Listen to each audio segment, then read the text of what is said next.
Ce qui nous amène au point suivant, les 4 étapes de la création de votre entreprise. Avant d'y aller, on va faire encore un petit exercice. On va se lever.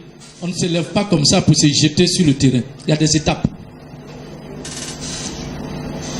La première étape, c'est la détermination de votre idée d'entreprise. C'est obligatoire. Sachez ce que vous allez partir faire sur le terrain. Sinon, vous allez, à chaque situation, vous allez mettre l'argent dedans. À chaque situation, vous allez mettre l'argent dedans. Au moment où vous allez vous rendre compte, l'argent est fini. Et c'est maintenant qu'apparaît l'idée, la vraie. Détermination de tes objectifs personnels et des objectifs d'entreprise. Votre objectif personnel, c'est de monter une affaire, c'est de créer une entreprise. Mais l'objectif de l'entreprise, c'est le produit que vous voulez proposer ou le service que vous voulez proposer. C'est 2 objectifs. Votre objectif personnel, c'est de créer votre entreprise. Mais quel est l'objectif de l'entreprise? C'est de proposer un produit ou un service qui réponde à un besoin sur le marché.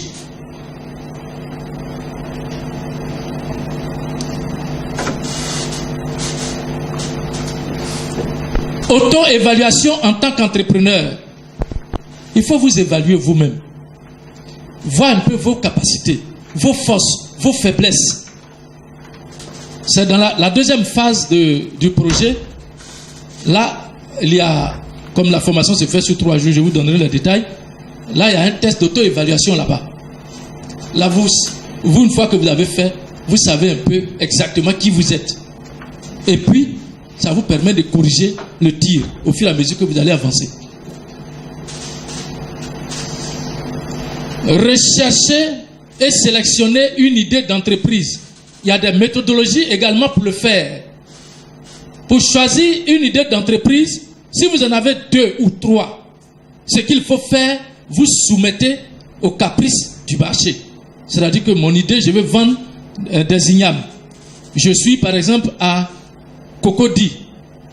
Si je suis à Cocody, si je veux le vendre, qui sont ceux qui sont à même de consommer l'igname? Et ils le consomment sous quelle forme? Et où est-ce que je dois par exemple m'établir? Comment je vais faire la livraison?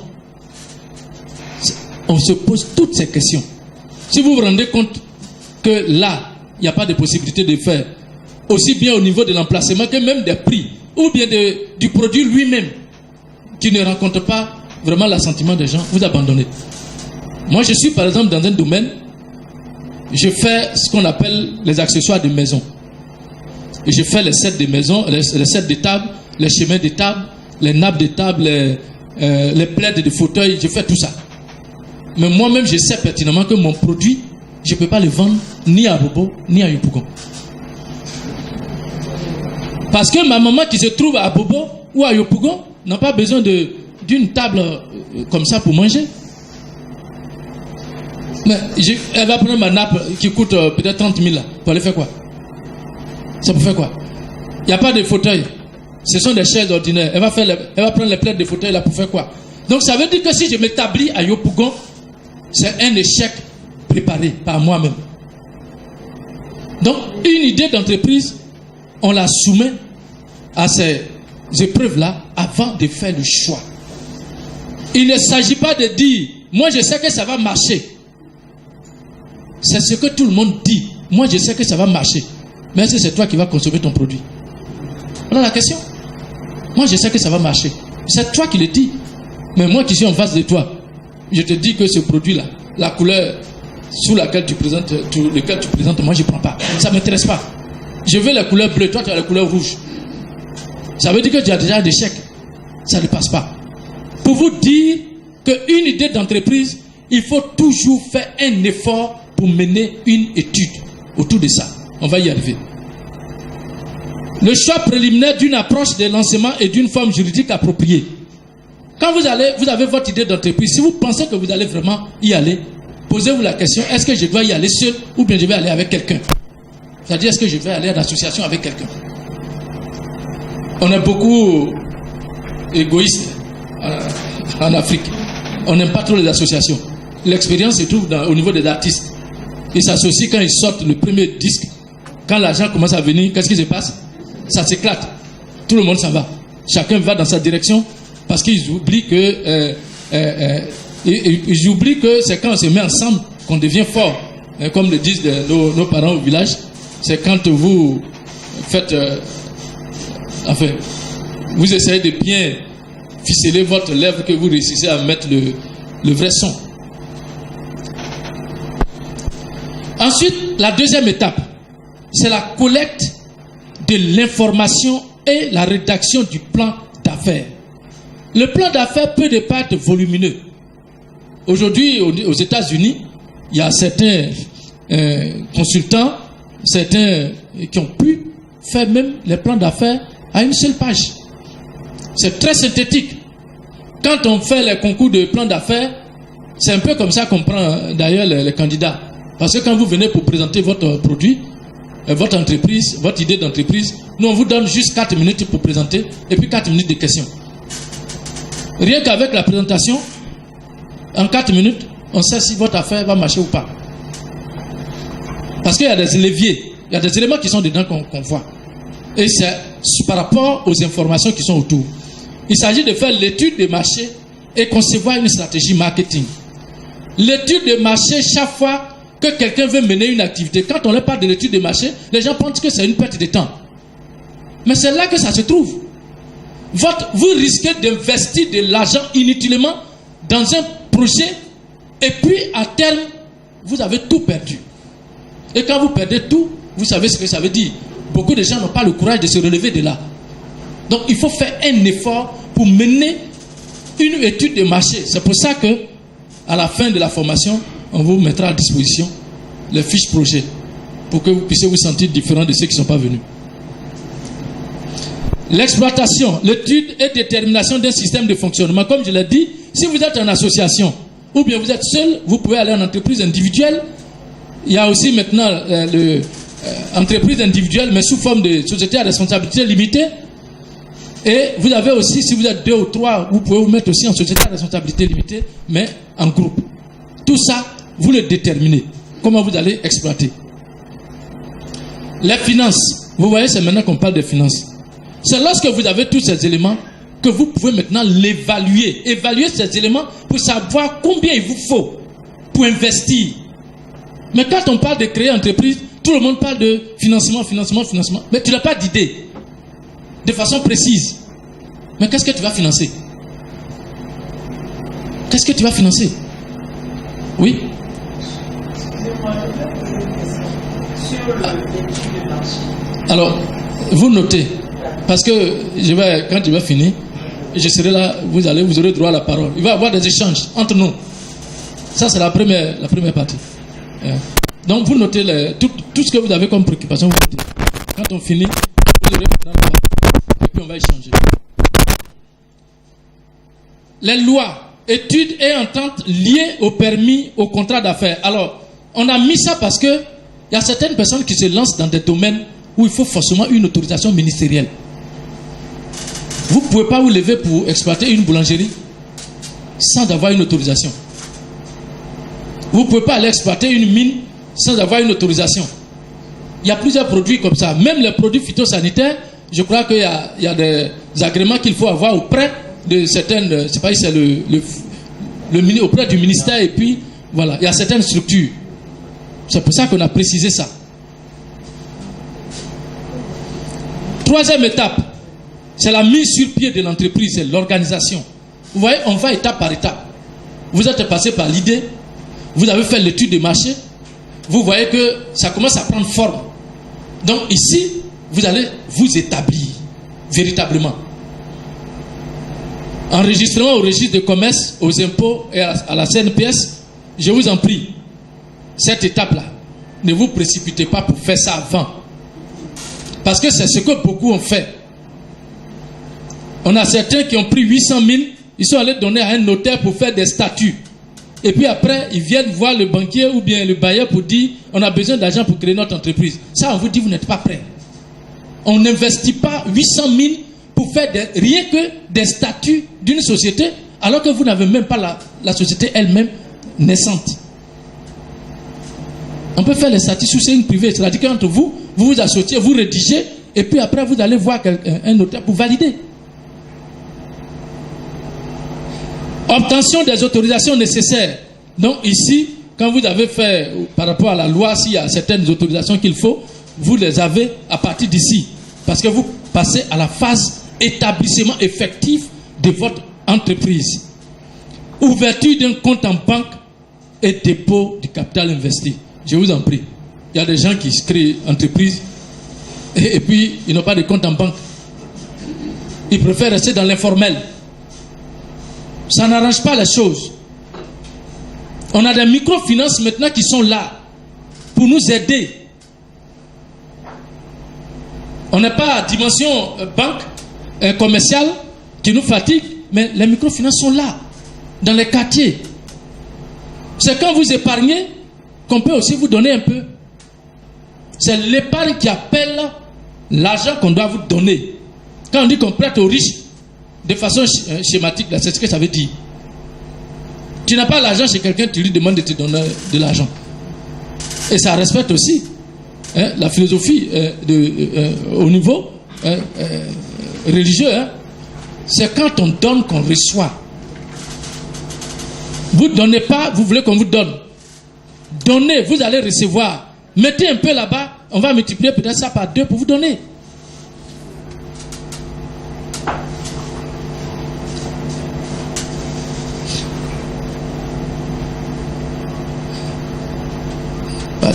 Communication des commandes aux fournisseurs. Alors, vous voyez, on va progressivement vers la réalisation de notre rêve.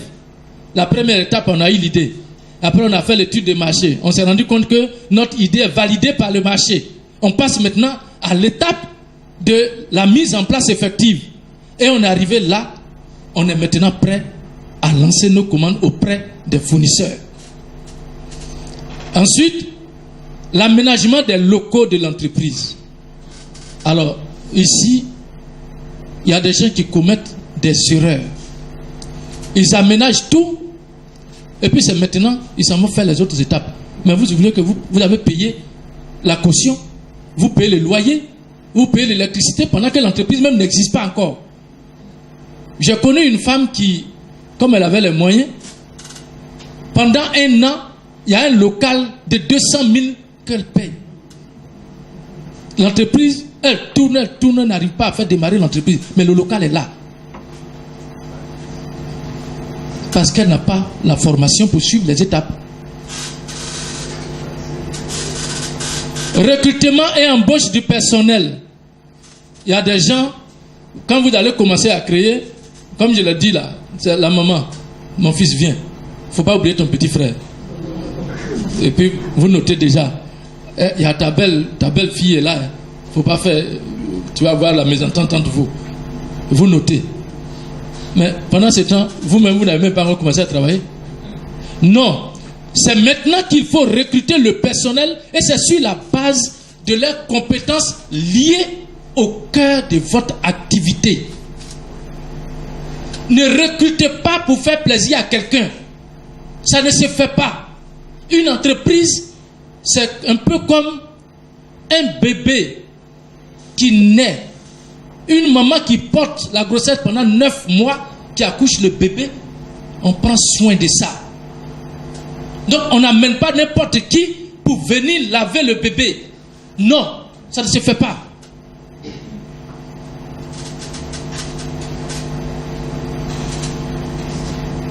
Réception de la marchandise.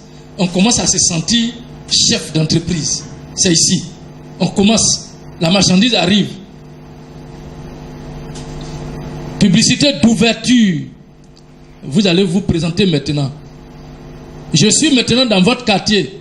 Je vends de la teke venant de Bonois. Ainsi de suite. Il faut faire toujours une publicité d'ouverture avec des supports aussi simples qui ne coûtent pas cher. Juste, aujourd'hui on a la technologie est tellement développée, on a des outils informatiques dans tous les coins. Même chez vous-même, vous pouvez prendre avec une imprimante, vous tirez, vous faites un petit slogan dessus. Je suis maintenant présent dans votre quartier, ça je vends telle chose, et puis vous glissez. sur les portes un peu partout. C'est de la publicité d'ouverture que vous êtes en train de faire. Avec un petit logo affiché devant. Et quand on passe maintenant, on sait que vous êtes là. Début maintenant de votre entreprise. C'est à partir d'ici, je vais vous dire le sentiment qu'on a. Quand vous avez fait toutes ces étapes, et puis vous avez mis tout en place, le lendemain matin, vous allez devant votre porte. Quand vous arrivez, le premier sentiment que vous avez, quand vous arrivez devant la porte, avant d'ouvrir, vous regardez, et puis vous posez la question, ici là c'est chez moi. On se pose cette question. Et puis vous ouvrez, vous entrez. Vous entrez, il y a le bureau de la secrétaire s'il y en a. Et puis vous allez chez vous, vous êtes assis là-bas. Et puis, 15 minutes après, on tape à votre porte. La personne qui rentre, c'est la secrétaire. Et puis vous entendez pour la première fois le mot. Ah, bonjour patron. Bonjour patron. Et puis, elle ajoute, ah, mais patron, il n'y a pas de papier RAM. Il n'y a pas de bic bleu. Il n'y a pas de ceci. Ça commence. Ça commence. Et c'est là que vous commencez à vous rendre compte que vous venez de changer de statut. Ça vous donne une autre manière de penser. Vous ne pensez plus comme un salarié. Parce que celui qui est venu dire il n'y a pas rame de papier là. Les 30 jours qui vont passer, vous devez le payer. Les choses ont changé. Fabrication des produits, offre des services. C'est là que ça se passe. J'ai mon chef d'atelier qui est là-bas, son adjoint est là. Quand il arrive des moments où le client nous appelle pour dire mais nous on attend la livraison depuis ça ne vient pas. Quand j'appelle à l'atelier, je leur dis les 10 minutes qui suivent là, je veux voir le produit ici parce que je dois livrer.